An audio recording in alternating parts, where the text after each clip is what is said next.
When security-related claims spread online, clarity becomes essential to prevent public anxiety. It is on this basis that the Federal Capital Territory FCT Police Command has debunked reports alleging an assassination attempt on naval officer Lieutenant Murtala Yerima.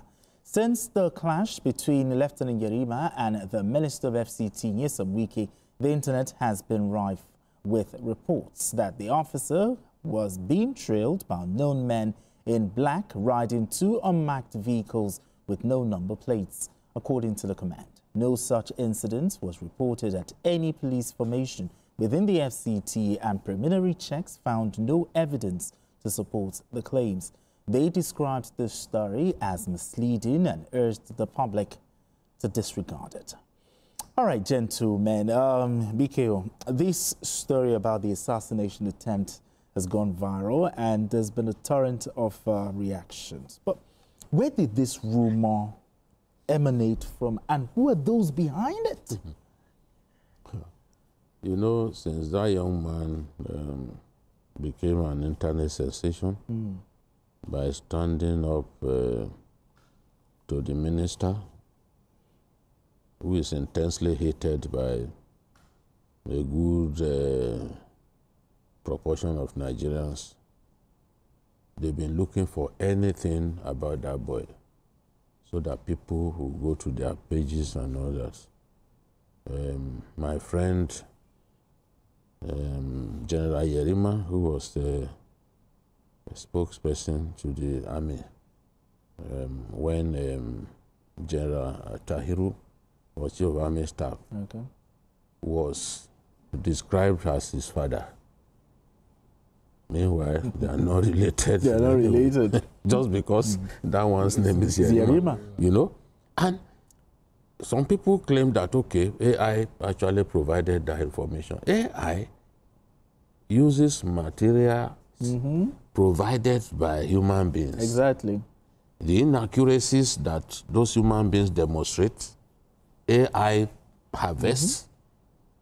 You then go there, you also make use of it. I take it so as... it's not like, oh, it is perfect. Exactly. There are people today who cannot do without, they can't even write a small essay without going to AI.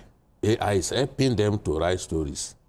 And we still see inaccuracies in those stories. Sure. We still even see grammatical blunders in those stories. You know? So, but for those who are just trying to con Nigerians using all kinds of clickbaits, I'm not surprised. This I've said that anytime I don't see the mainstream media houses in our country report an incident, frankly, I always don't want to believe. Because there's too many liars. People sat down in this country, concocted a story that a general kept money in Sokewe pit, something that never happened. Today, they are still talking about it. They also told us that Dezani had diamond-crusted bra. Lies. The FCC chairman, Bauer, then said there was no time that anybody kept money in a Sokewe pit. He was even the investigator of that story. He also said that there was no time that they recovered diamond-crusted brazier in Dezani's home. So there are many stories that you read that are untrue. They just want to deceive Nigerians. So Nigerians can go to their page. So many lies. To what end? I don't know. You see, the thing is, because via social media, people can make money.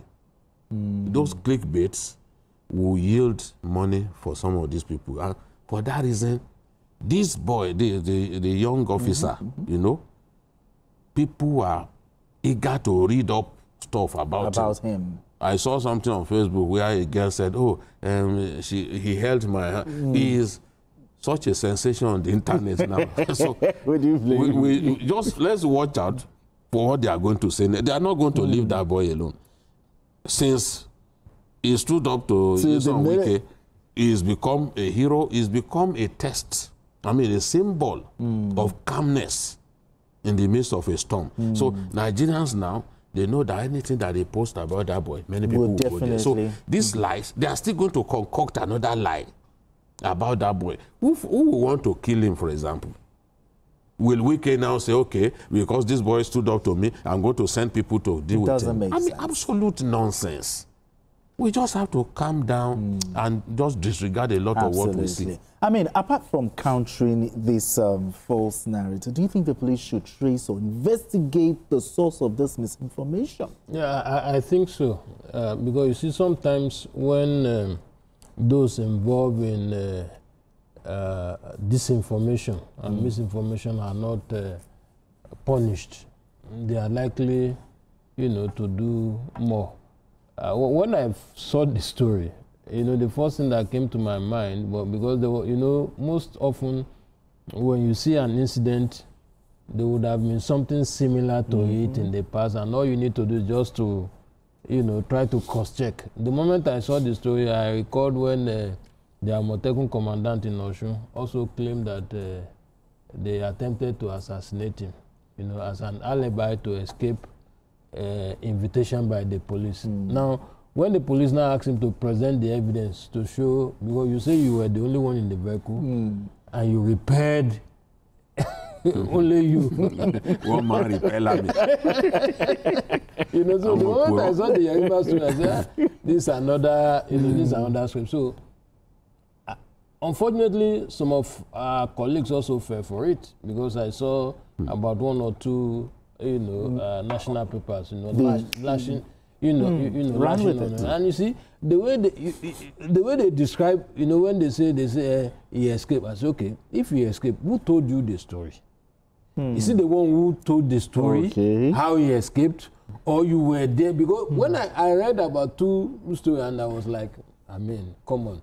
So I think police should go a step further, to investigate, the source of the information. Because like Biko said, if you don't nip this in the bud, it will happen again. It will happen again. More will come. And you see, in as much as we do know that most Nigerians hate Wike's gods, we must not tie to his neck what did not even happen. Did not even happen. Because if anything happens to that boy, they will hang it on Wike's neck. Exactly.